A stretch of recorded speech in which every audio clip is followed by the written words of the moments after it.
They say our deepest fears never truly leave us.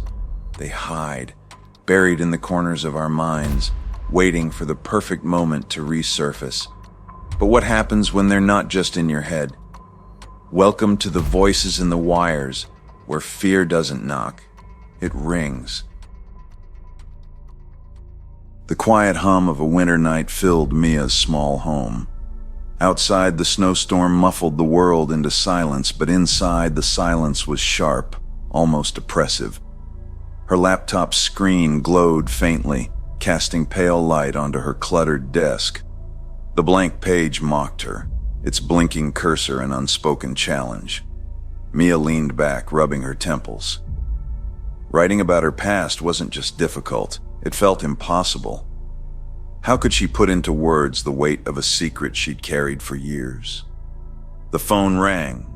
The sound was jarring in the stillness. She turned her head slowly toward the old rotary phone sitting on a nearby table. It had been years since she'd last used it, and it wasn't even plugged in. The phone rang again. Her pulse quickened as she approached it. Her hand hovered over the receiver, hesitant. When she finally lifted it, her voice was barely a whisper. "Hello?" At first there was only static. Then a voice, low, distorted, and painfully familiar, whispered, "Do you regret what you did?" Her breath caught in her throat.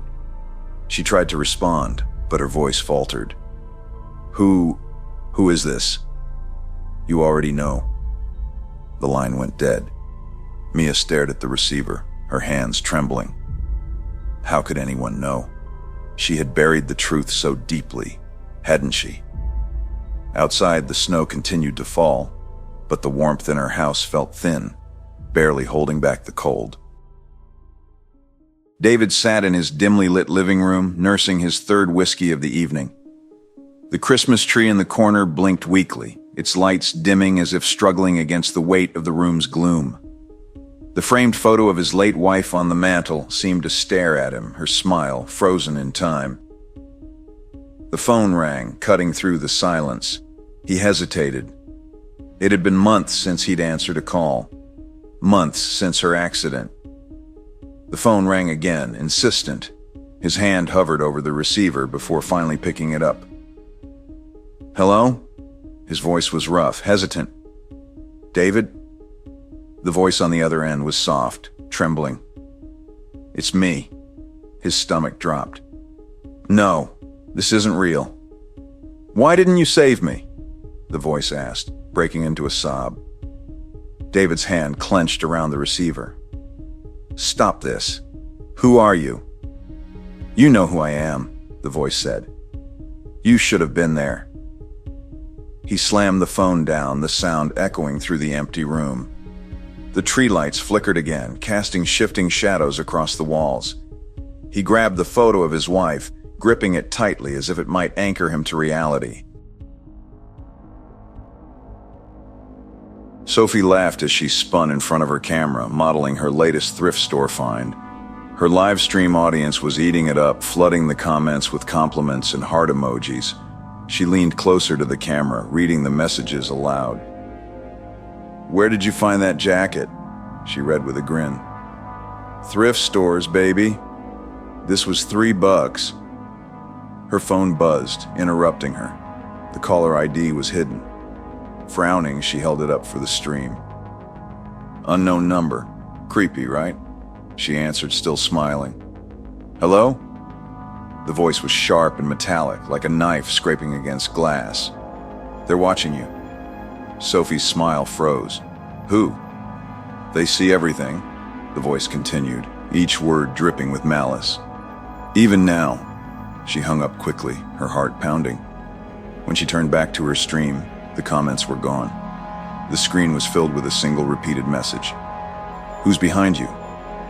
Her breath hitched. She glanced over her shoulder, the room empty. But it didn't feel empty. Evan parked his delivery van on a quiet street, the engine idling as he scrolled through his phone. The storm had made the roads treacherous, and he needed a break. His phone buzzed with an incoming call. He glanced at the screen, confused. It displayed his own number. "What the hell?" he muttered, answering it. "Hello?" The voice on the line was his own. "Why did you let her go?" Evan's chest tightened. "Who is this?" "You know what you did," the voice continued mockingly. "You abandoned her." His hand shook as he dropped the phone onto the passenger seat. The van's radio crackled to life, playing distorted static interspersed with his own voice, repeating the same words. "Why did you let her go?" Evan fumbled for the keys, killing the engine. But the sound didn't stop. By midnight, the neighborhood had changed. The storm seemed to carry whispers, faint and indistinct, weaving between the houses. Lights flickered in windows, and phones rang incessantly. Mia sat at her desk, her laptop glowing with articles she'd found, stories of similar occurrences in towns not far from her own. The details were eerily consistent: strange phone calls, escalating paranoia, and then silence. No follow-ups, no explanations, just empty streets.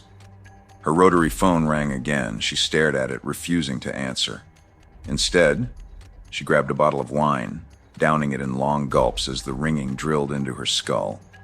When the whispers started, they weren't coming from the phone. They were inside the house. Desperate for answers, Mia reached out to David, Sophie, and Evan, urging them to meet at her house. They arrived reluctantly, each carrying the weight of their own experiences. "What's happening to us?" Sophie asked, her voice trembling. "This can't be real." "It's not about being real," Mia said, pacing. "It's about fear. These calls. They know what we're afraid of." David stared at the floor. "It's not just fear, it's guilt. They know what we've done." Evan lit a cigarette, his hands shaking. "And they're not going to stop, are they?" Mia shook her head. "No. Unless we stop them first." The phones in Mia's house began ringing simultaneously, their sound deafening. Shadows spilled from the corners, twisting and writhing like living things. Each phone seemed to pull at its owner, forcing them to confront their pasts. David picked up his phone, tears streaming down his face as his wife's voice accused him of abandoning her. Sophie's screen filled with distorted versions of her own face, mocking her vanity. Evan dropped his phone as it played back the moment he left someone to die, his own voice condemning him. Mia's phone didn't ring. Instead, the shadows circled her, whispering fragments of the accident she had tried to forget. The sound was unbearable. The group realized the calls weren't just external. They were manifestations of their own guilt. David apologized to his wife's memory. Sophie deleted her social media, and Evan confessed his betrayal aloud. Each act seemed to weaken the shadows, but Mia couldn't bring herself to speak. The shadows enveloped her, their whispers drowning out everything else. When the phones finally went silent, the others found themselves alone.